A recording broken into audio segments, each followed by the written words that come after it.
Bill Wallingford from Nina. You were involved with the Baker Valley Soccer Club for many, many years. Yes, I was. Now, you did not have a soccer background, so how did you get involved? If you know the name Simrads in Nina. Yes, Charlotte? Charlotte and Jim Simrad. Charlotte lived next to, we lived next to Simrads, and her kids started in soccer. So when my oldest daughter Amy became of age for soccer, I was assigned to coach a team of U6 then, but we called them Pygmies. We didn't have Yes, U6, that's right. U7, U8, U9. The hockey influence. Yes, yeah. it was Pygmies, and then Squirts, it was 7 and 8. Bantams. Bantams, Yeah. were the older ones yet. Uh-huh. So, and also down the street were the Rules, Sue and Gordon Rule, and their son was a good soccer player. Kevin, a couple years older than my daughter. Mm-hmm. And so I was given a roster and 18 shirts for Pygmies, U6, and said, go at it, Bill. Yeah. I had no idea what I was doing. There was no research you could do, no books you could check out. Didn't have an internet then. Uh-huh. And so we just kind of winged it. And see who, I think it was, I don't remember who helped me that year. But then next year, U7 and U8 was combined. And at that time, we drafted. And another neighbor of mine, Joe Yock, daughter named Angela, he and I decided to coach together. And so we went to the draft, and we got some inside information on who was good players and stuff like that, who you want to select. So we did that, and we had a medium year. And then the year after that, you kept your team. You didn't have to redraft. You drafted to fill in the spots. And that year was a great year. Both years we were Rogan shoes. And that year, at that time in soccer, we had championship playoffs, and we had U7 and U8, there was multiple divisions. Well, we ended up tied for our first in our division, and we won that tiebreaker, and then we played the other champion, and we won that one, so we won the whole thing. It was a pretty crowded field, a lot big attendance.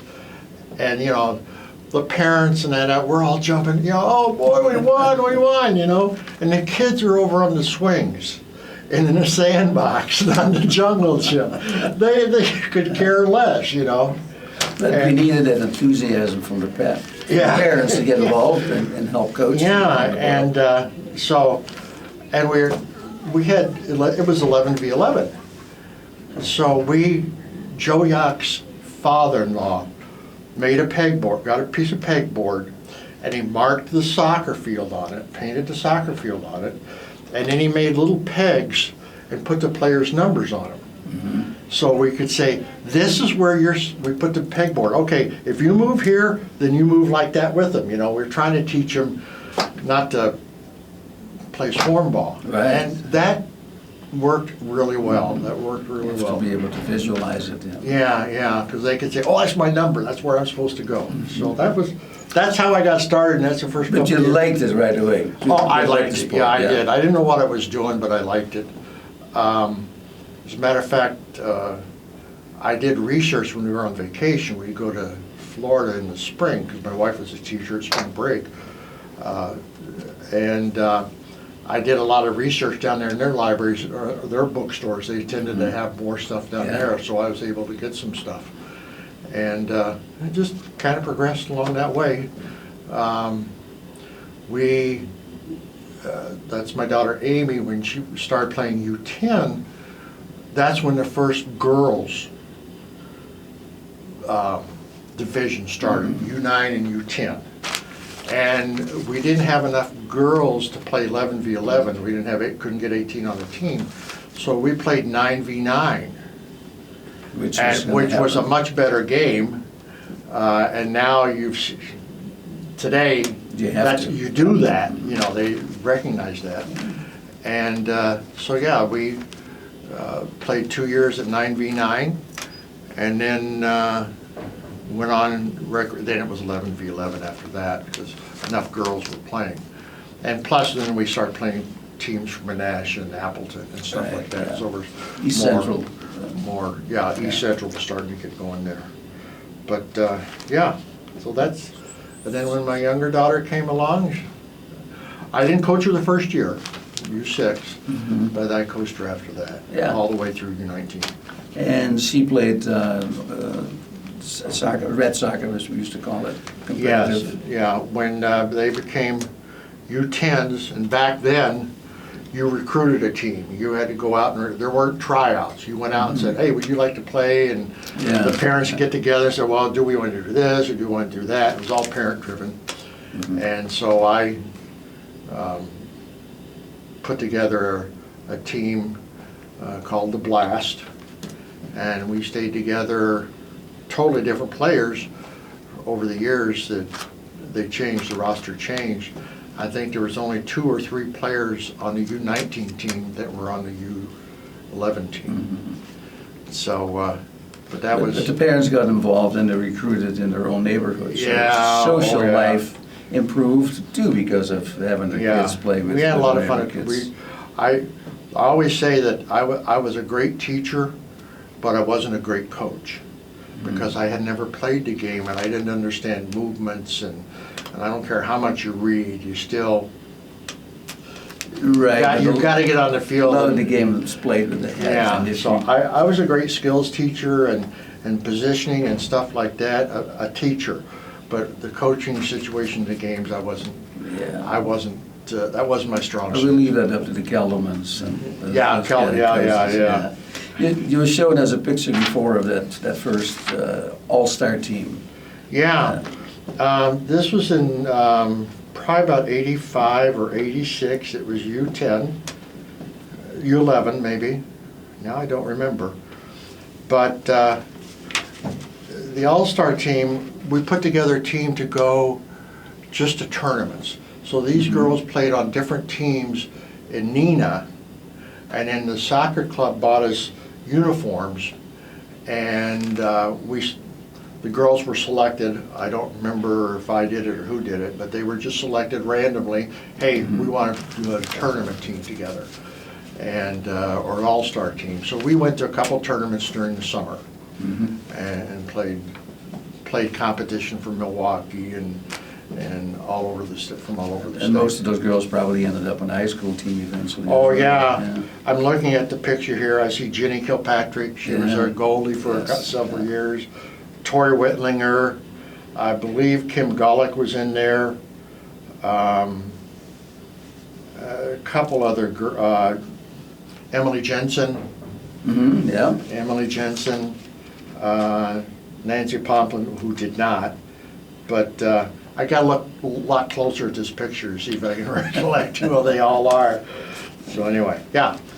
All right. And then not only did you coach, but then you also got involved on the boards, on the business part of the game. Yeah. And you did that for quite a while, and you were heavily involved in getting our own tournament going, didn't you? There was, you've asked several different questions there. I did get involved in the board, and I think it was 88, 89, maybe 87. I thought I had something to offer, so, and I was asked to join the board, and I did. And I was a board member for quite a while, till about 2000.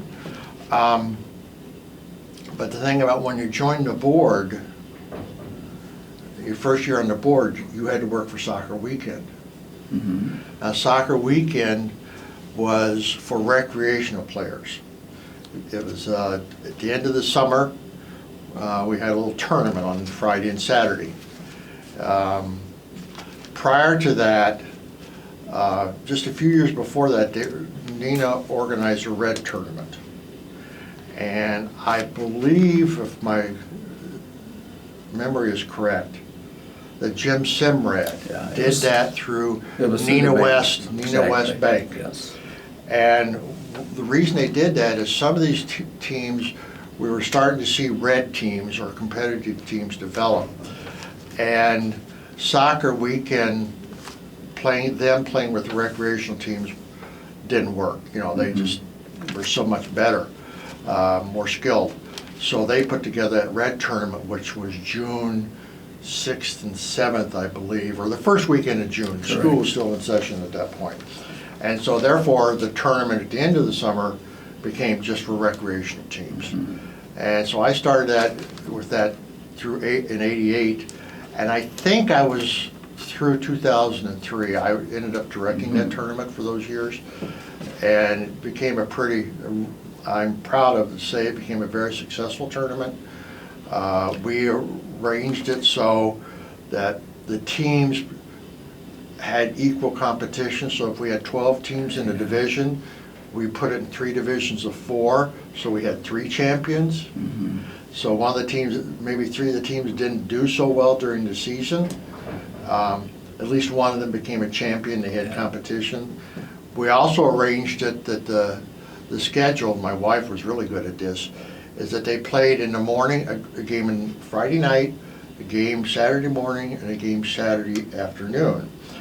This helped the booster club, the Neenah Soccer Booster Club, who did the concessions, because before then, they were hardly selling anything and didn't want to really do it. Now they had an audience there, and they sold a lot. I mean, their sales went through the roof. And we started selling trinkets and stuff like that, because by that time I'd been to other soccer tournaments, saw what they were doing, and said, hey, what the heck, we can do this for our recreational players. And it became quite an event, and people really enjoyed it. Unfortunately, I think they don't do that anymore. It's been just a change in philosophy in soccer and stuff like that, but it was a very successful run. And it had visibility too. I know you think you're the one that got the coaches game going too. Oh, yeah. The coaches actually got a uniform as well. Yeah, we didn't schedule any games from 12 to 1, because that was reserved for the coaches game. It was too noisy anyway with all the alarms going off. Yeah. And we actually gave them shirts. And I have one right here. This is probably one of the original ones from 1988. 88, wow.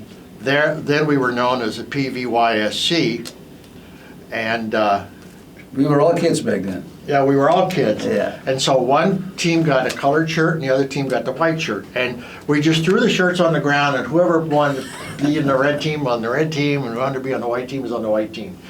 And I think the kids enjoyed it more than the coaches. Because, you know, the coach was all telling the kids to do this. Now the kids got to tell the coaches, hey, nice pass, you know, or when they missed one or something like that. We didn't have too many injuries in the coaches. I think one guy tore his knee up. I think Gary McCavish tore his knee up one year. Yeah. But he went to the hospital and came back and coached the second game. That's what you call devotion. But during that time, from '88 on, there was just a tremendous explosion in numbers. And we were struggling for fields and to play in playable fields instead of playing in cow pastures and stuff like that.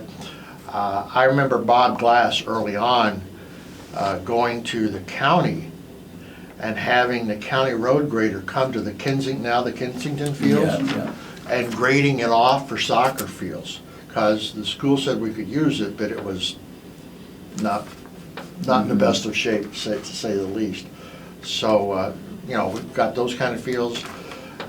Then we had to play at the junior elementary schools, at Mahler Park and Memorial Park.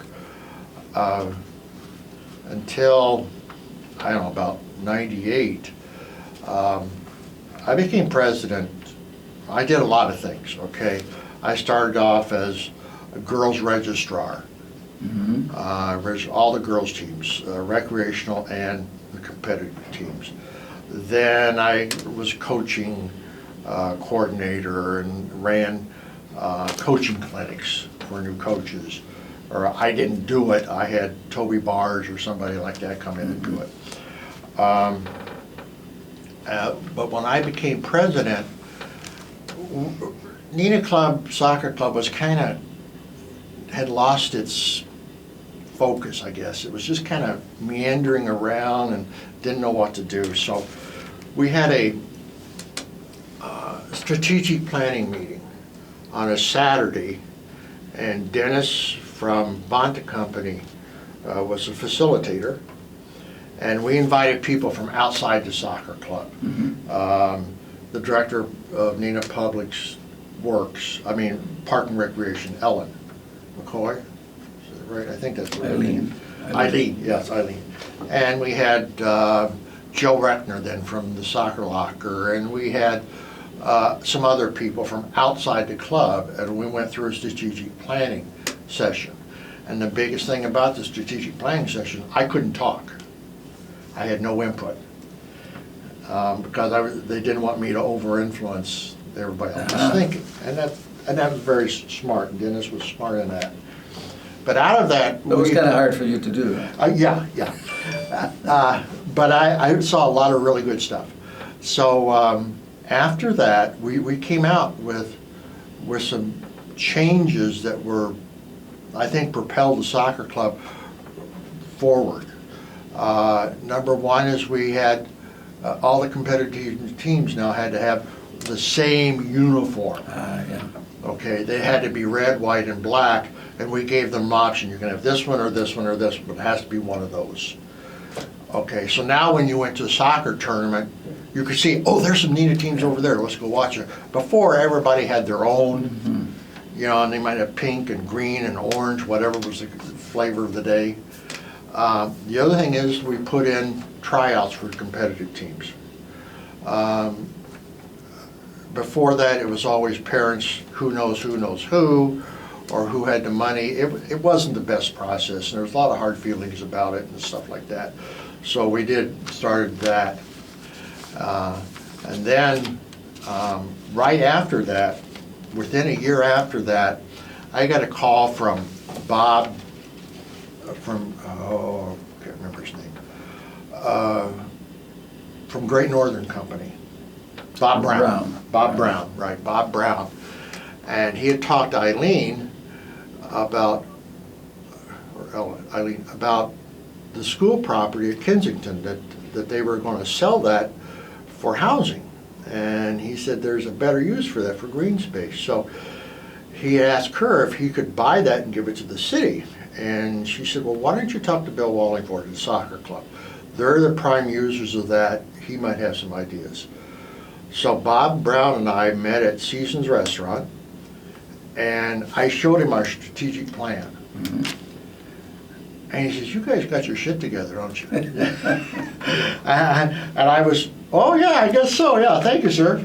And he said, well, how would you like to own that property on Kensington? I said, we'll buy it for you and give it to you.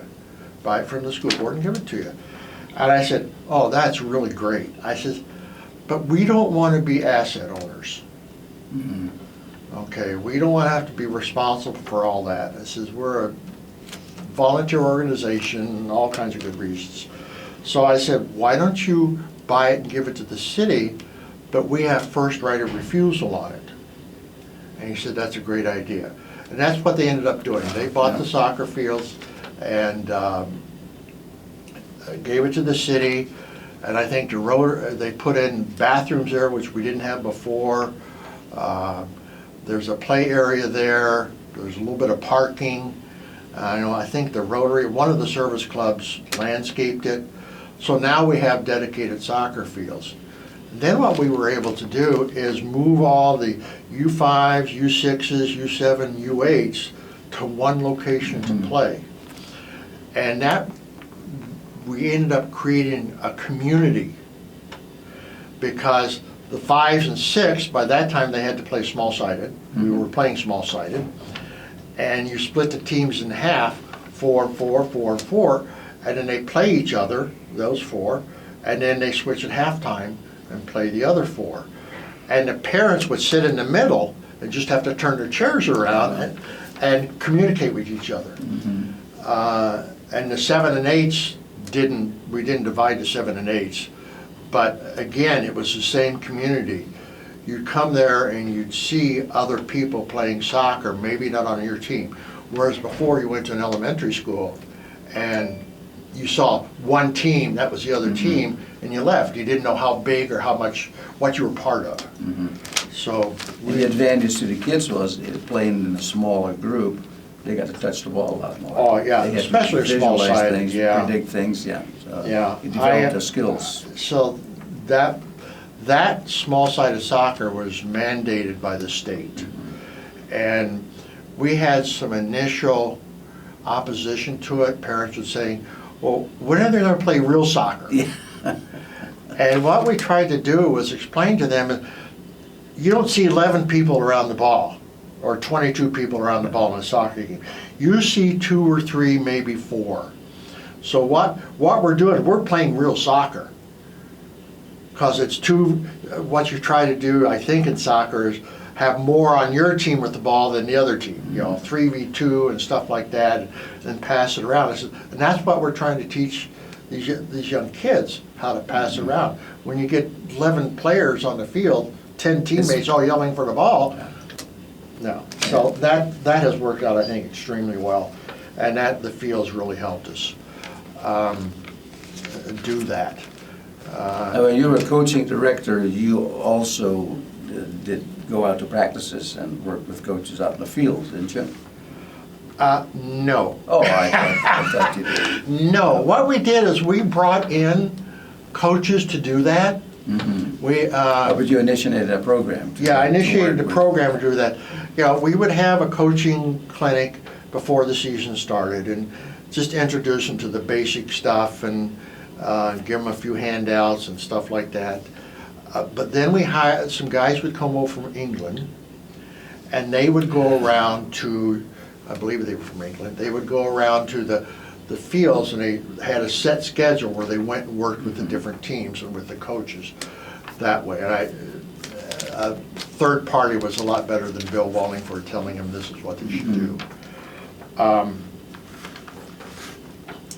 I remember going back a little bit about the growth of soccer.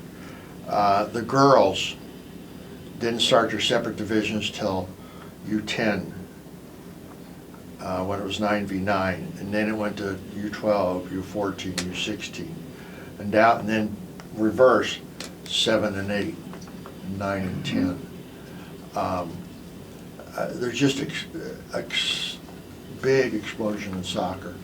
And going back to the small-sided soccer just for a moment, is I had a lot of parents tell me that they were so happy they did that because their child wasn't intimidated.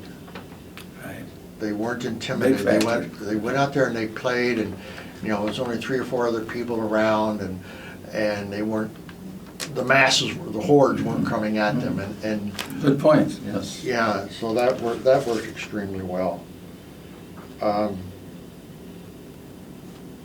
Where are we on questions? I think we covered pretty much everything. I know that you were also involved in indoor soccer.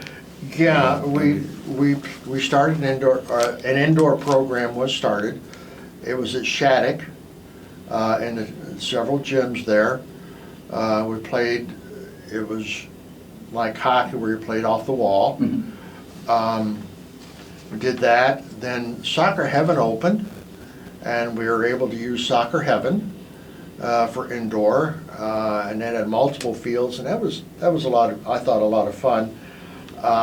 Then I took a team, and we went down to Franklin, Wisconsin. Wisconsin Soccer Association had an indoor soccer tournament. Yes. And there they played a little bit different. There you couldn't play off the walls. They had lines on the floor, inbound, out of bounds, and so if it went out of bounds, you passed it back in. You didn't throw it in.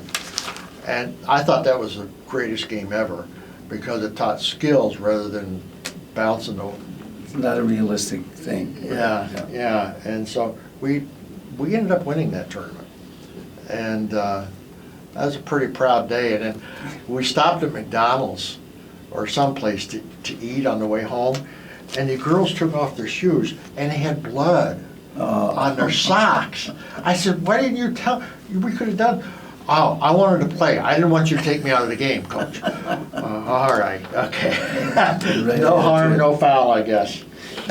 Didn't the club at one time look into having an indoor facility in Neenah? Yeah, they did. No, the club did not. Oh. The club did not.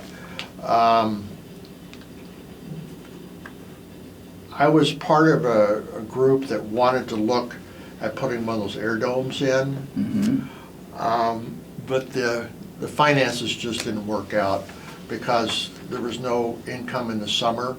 Okay, yeah. So we got the numbers and we had kind of a site picked out, but nothing came of it. It They're just, popping up all over. yeah, now, yeah. Yeah, hindsight's 100%, you Yeah. know. I don't know if we would have made it then though, because it didn't have the Right, income. yeah. That's a different side of the sport, yeah. Yeah. Anyway, that I was fortunate to be elected to the Neenah Soccer Hall of Yeah, Fame. Congratulations. Thank you. In the initial first class. Yeah.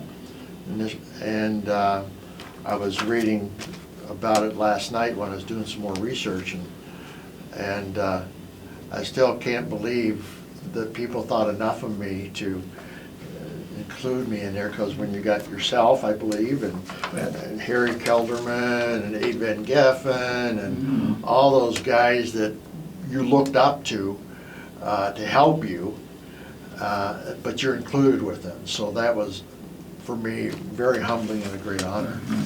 As it should be, yeah. Yeah. So anyway, Well, it was great talking to you. Okay. And you have been a big influence in Neenah too, with all the work you put in, kept it going and improving things, so. yeah. Thanks very much for all the work you put in. Oh, my Sure. pleasure. It's been fun. You bet. Thank you now.